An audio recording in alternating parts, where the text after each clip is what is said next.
అల్లుడిగా మా ఇంటికి ఈ శుభ సందర్భంగా రావడం చాలా సంతోషంగా ఉంది. ఈ సంతోషం కలకాలం ఉండాలని మనస్ఫూర్తిగా కోరుకుంటున్నాను. అమ్మమ్మా, అర్జీలన్నీ గుమ్మలోనేనా? నాన్న లోపలికి వస్తున్నారు. ఎన్ని అప్లికేషన్స్ అన్నా ఇవ్వు, అత్తగారికి అల్లుడు గారు శాంక్షన్ చేస్తారు. నువ్వు ఆపరా. రండి అల్లుడు గారు, రండి.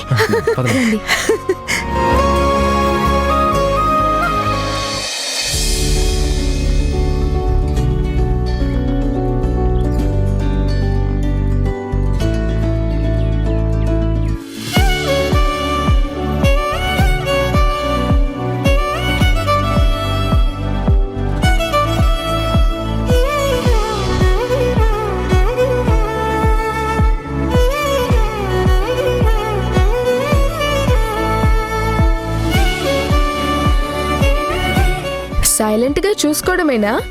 మాట్లాడుకోరా?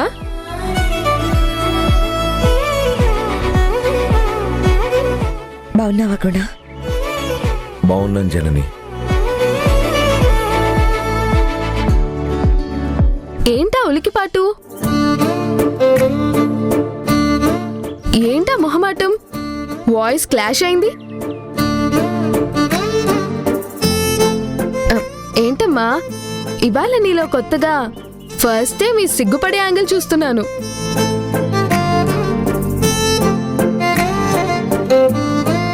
ఈ సిగ్గు నీ బ్యూటీని పెంచింది. మధు, నోర్మి. నాన్న అమ్మనిలా చూడడం ఇష్టమేమో, అందుకే అమ్మంటే. రేయ్, ఏంట్రా తరుణిది?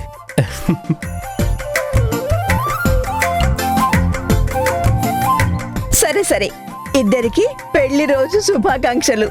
అమ్మమ్మ చాలా ఫాస్ట్ గా ఉంది. ఫాస్ట్ గా ఉండబట్టి 70 క్రాస్ అయ్యింది. అయితే మేము స్లోగా ఉంటాం, ఏజ్ పెరగదు. నాన్న, అమ్మా, హ్యాపీ వెడ్డింగ్ యానివర్సరీ అమ్మా. థ్యాంక్స్ రా. Happy wedding anniversary. థ్యాంక్స్. ఇద్దరు కలిసి దేవుడికి దండం పెట్టుకోండి. ఇలాంటి పెళ్లి రోజులు 100 జరుపుకోవాలని దీవిస్తాడు. ఇది మరీ ఆసతే గారు. ఆసేంటి, పెద్దదానిగా నా కోరిక. అప్పుడు 140 ఏళ్ళు వస్తాయి. మంచిదేగా. రండి, దేవుడికి దండం పెట్టుకుందరు గాని. రండి బాబు. నమస్కారం పెట్టుకోండి.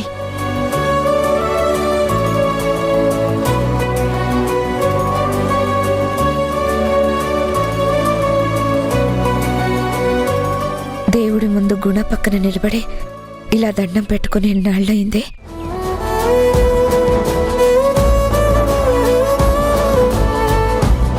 విడిగా నిలబడి దేవుడికి దండం పెట్టుకోవడం వేరు, ఇలా భార్యతో కలిసి దండం పెట్టుకోవడం వేరు. నిండుగా తృప్తిగా ఉంటుంది.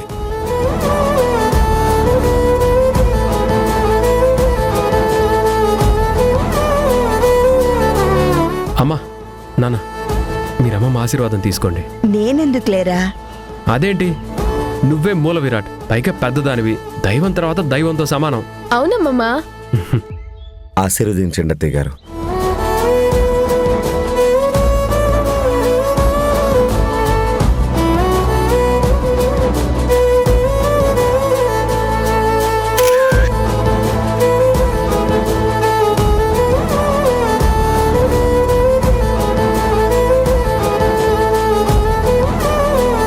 కలకాలం ఇలాగే కలిసిమెలిసి జీవించండి.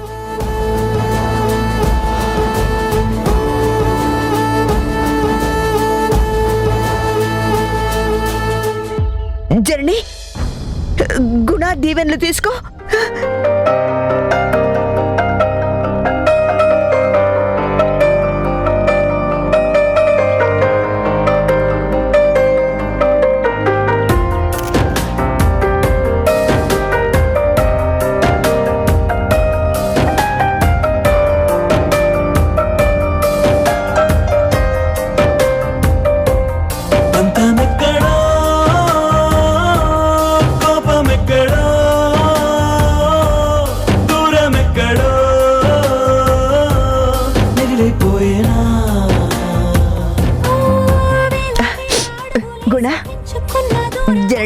పద సింధూరం దిద్దు. చేదు చేదు జ్ఞాపకాలు రేపుతున్న మంటలన్నీ చిన్న చినుకుతోనే చల్లారేనా గతము చేసిన గాయమన్నది నుదుటి రాత మార్చేనా అలసిపోయిన ఆశలన్నవి అక్షతలయ్యేనా బంధమెక్కడో కోపమెక్కడో. మీరందరూ వెళ్ళి కూర్చోండి, నేను పాయసం తీసుకొని వస్తాను.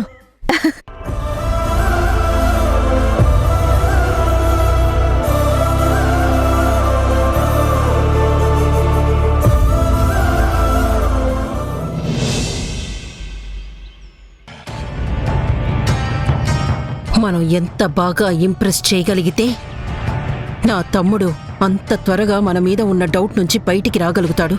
మనం చాలా కష్టపడాలిరా ధీరజ్. పడదామమ్మా, నువ్వు ఎలా అంటే అలా. ఎంతసేపు నువ్వెలాగంటే అలా అని అనడం తప్ప సొంతంగా నువ్వేం ఆలోచించవరా?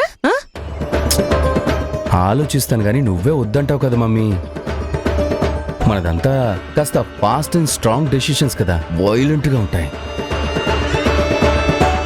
సరేలే, నీ వైలెంట్ థాట్స్ అప్పుడే ఇంప్లిమెంట్ చేయకు. అన్నీ నువ్వే అంటావు, మళ్ళీ ఆలోచించవా అంటావు. సరేలేరా, నీ పెళ్ళయ్యేదాకా నేనే ఆలోచిస్తాను, నన్ను ఫాలో అవ్వు.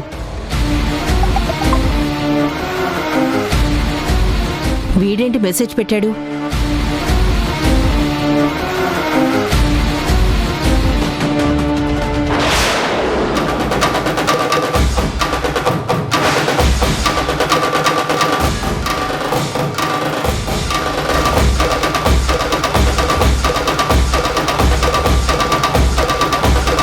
ఎవరు మమ్మీ అంత షాక్ చూస్తున్నావు? చూడు,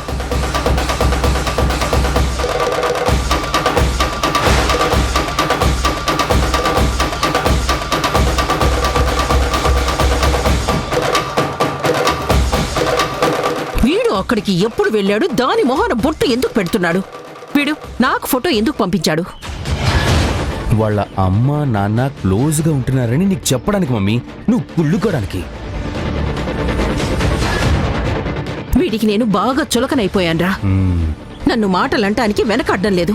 వాళ్ళ అమ్మతో కలిసి నాకు ఎగైనిస్ట్ గా ప్లాన్లు వేస్తున్నాడు. నీ పెళ్లి ఆపడానికి హాస్పిటల్ కేసు విషయంలో వీడి హ్యాండ్ కూడా ఉందని నాకు అనిపిస్తోంది.